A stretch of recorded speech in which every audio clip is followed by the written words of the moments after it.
happens. Philosophies that changed my life. Here's one of the big philosophies I learned in network marketing. It's called the law of averages. If you do something often enough, a ratio will appear. Key phrase, if you do something often enough, a ratio will appear.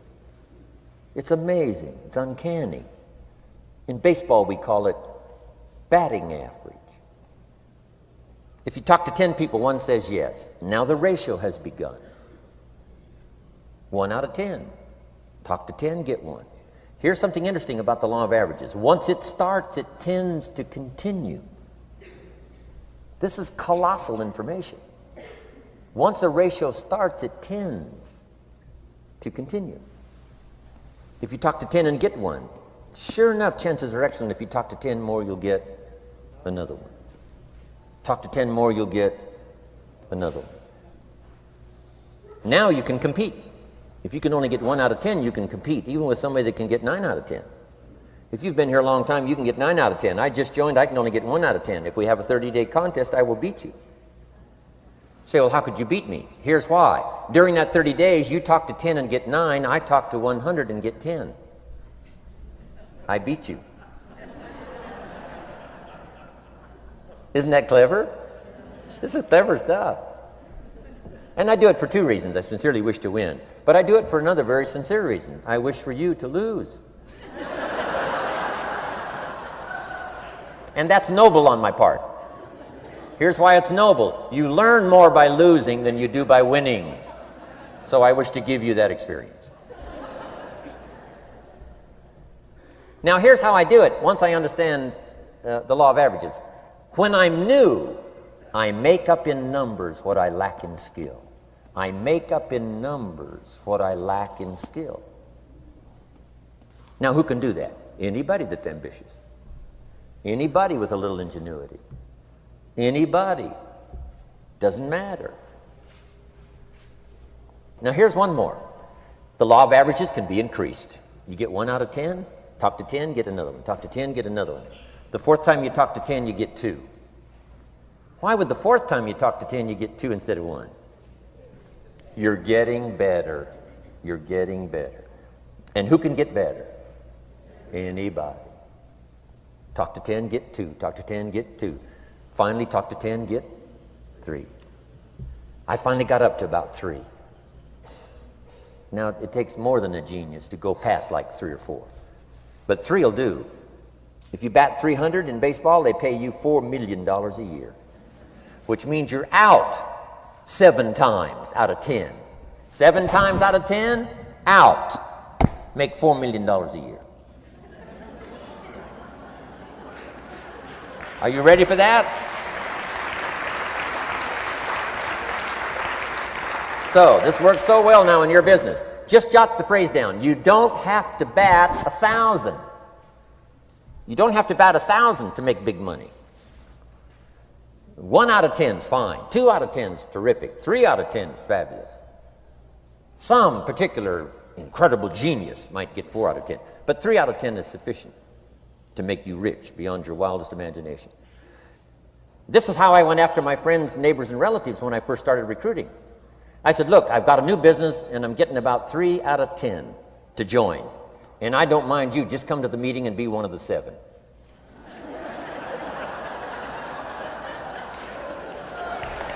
Right? Doesn't matter. Right? You're my friend, you'll do me a favor. And so it's not important to me that you like it. It's not important to me that you join. It's certainly not important to me that you buy. It's just important to me that you listen. One of the reasons, though, I want you to hear the story is because a year from now, if I'm doing well, I don't want you to say, how come you never picked up the phone a year ago? I never got a letter, never got a call. You call me a friend? You're making all this money? You never picked up the phone. So I don't want that to happen. So for 2 reasons, I want you to see what I'm doing. So that a year from now, if I'm doing well, I can say, you know, I gave you the opportunity. But also, just as a favor, come and be one of the 7. It doesn't matter to me if you buy or join. But I need 10 to get 3. And if you're one of the 3, wonderful. If you're not, wonderful. It might matter to you, It might matter to you, but it doesn't matter to me. Now, it matters to me because we're friends, but it doesn't matter in terms of my averages. So if you decide to get rich, just learn the law of averages. You're off and running. Now, here's the second law that changed my life forever in network marketing. I learned the law of sowing and reaping. And in the law of sowing and reaping is also the story of the law of averages. Jot this down. The story of the sower comes from the Bible. I'm an amateur on the Bible, but this is such a useful story. Here's what the story says. And take the notes because the drama's in the details. The sower was ambitious. Evidently, he was ambitious. When you read the whole story, you'll conclude, yes, this was an ambitious sower. Here was number two. He had excellent seed. The sower who sowed the seed had excellent seed. And the excellent seed could be an excellent opportunity, an excellent product, an excellent story. So we've got an ambitious sower with excellent seed. But now here's the rest of the details of the story. For your information, for the drama of your life, so you can understand things better. Learning some of this is how I got rich by age 31. Okay. Number one, it says the sower goes out to sow the seed, but the first part of the seed falls by the wayside and the birds get it. So jot this down. The birds are going to get some of the seed. The birds are going to get some of the seed. Now you say, well, Mr. Rohn, what does that mean? Well, I invite John to come to a meeting. He said he'd be there Tuesday night. Tuesday night I show up, John isn't there. I say, John, I wonder why John didn't make it. Now I know the answer. The birds. The birds. John had this great idea of coming to the meeting to look at an opportunity, and somebody stole it and said, you're not going to go see network marketing. And he says, well, maybe not. So have you jotted that down now? The birds are going to get some. Now, when the birds get some, you've got two options. Number one is to chase birds. And say, well, let me get a hold of the person that talked him out of coming to the meeting. I'll tear him a new page. But I wouldn't do this. Here's what happens if you go chasing birds. You leave the field. If you go chasing birds now, you leave the field, which is going to distract from your future, not add. So you can't chase birds and try to straighten this stuff out.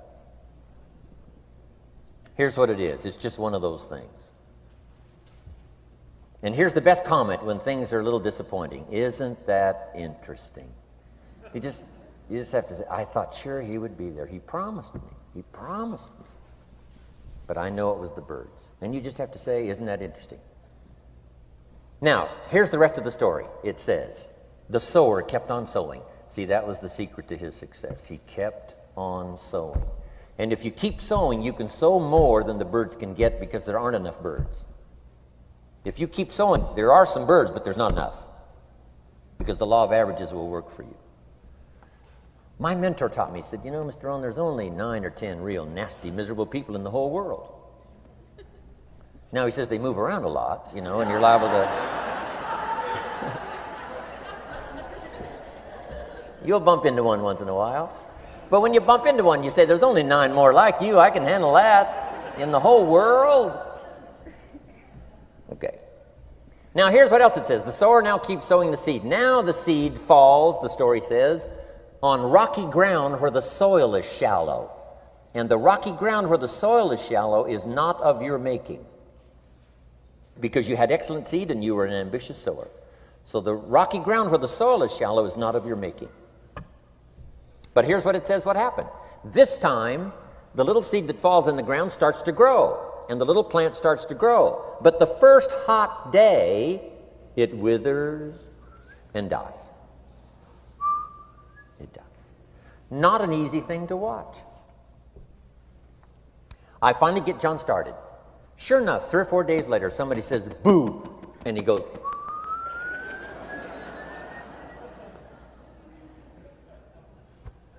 he's gone. Doesn't show up at the second meeting. And I say, I thought sure John would last a week. What happened? Jot this down.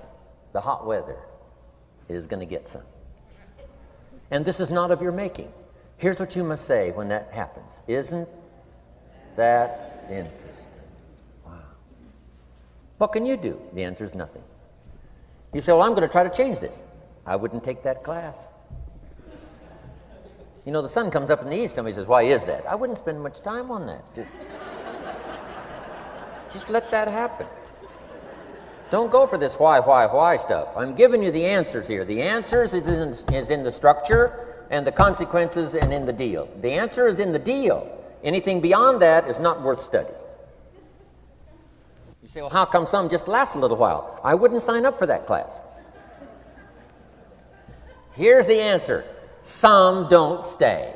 You just have to jot that down. And when some leaves, you say, that's one of those that don't stay. Now you know what category to put them in. And you can't solve this now. You can't, it's like rearranging the seasons. You can't fool with that.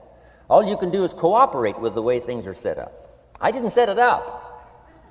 You say, well, it shouldn't be this way. Well, when you get your own planet, you can rearrange this whole deal. But on this planet, you're a guest. You got to take it as it comes. Now, here was the secret to the ambitious sower with good seed. It said he kept on sowing. Now, here's what he had to do to keep on sowing. He had to discipline his disappointment. This is a key phrase now to use the rest of your life. You must learn to discipline your disappointment because you didn't set up the setup, and some are not going to stay, and that is not of your making. Now, if you made gross errors and you ran them off, see, that'd be different. Now, you're responsible for that. But if it's in the normal course of things, this is the way things are. Now, here's what it says. The sower keeps on sowing. Now it says the seed falls on thorny ground. And somebody says, well, how much of this do you have to go through? Well, hang on. It's not the end of the story now. Now the little seed falls on thorny ground. And now the little plant starts to grow again. But as the little plant starts to grow, the thorns choke it to death. And it dies. So jot this down. The thorns are going to get some. And that's not of your making. And what are these thorns? The story even called these little thorns, little cares, little distractions, little somethings. Who knows what all they are? I say, John, we had a meeting last night. You weren't here. John says, well, I can't make every meeting. I say, why not? You're part-time. He said, well, the screen door came off the hinges. And you just can't let your house fall apart. You got to take some time and fix things up. And I can hear the thorns going,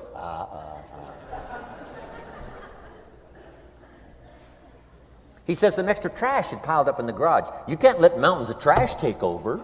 You got to keep your trash hauled out. People who let little things cheat them out of big opportunities. People who let little things cheat them out of big opportunities. And you feel almost helpless. What could I do about that? And that's nothing. And you say, well, why is this? I'm asking you not to sign up for that class.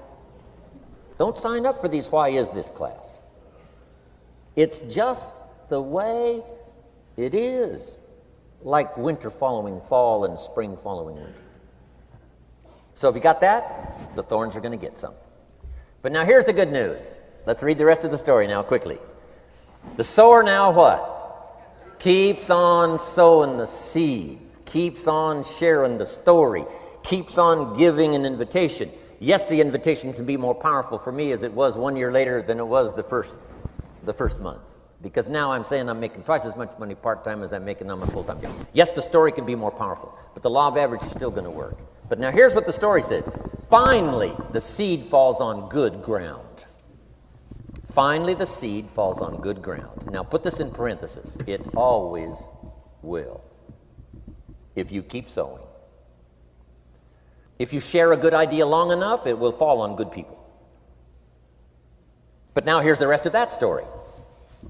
Some of the good ground did 30%. And some of the good ground did 60%. And some of the good ground did 100%. You say, well, why the difference in numbers? I wouldn't sign up for that class.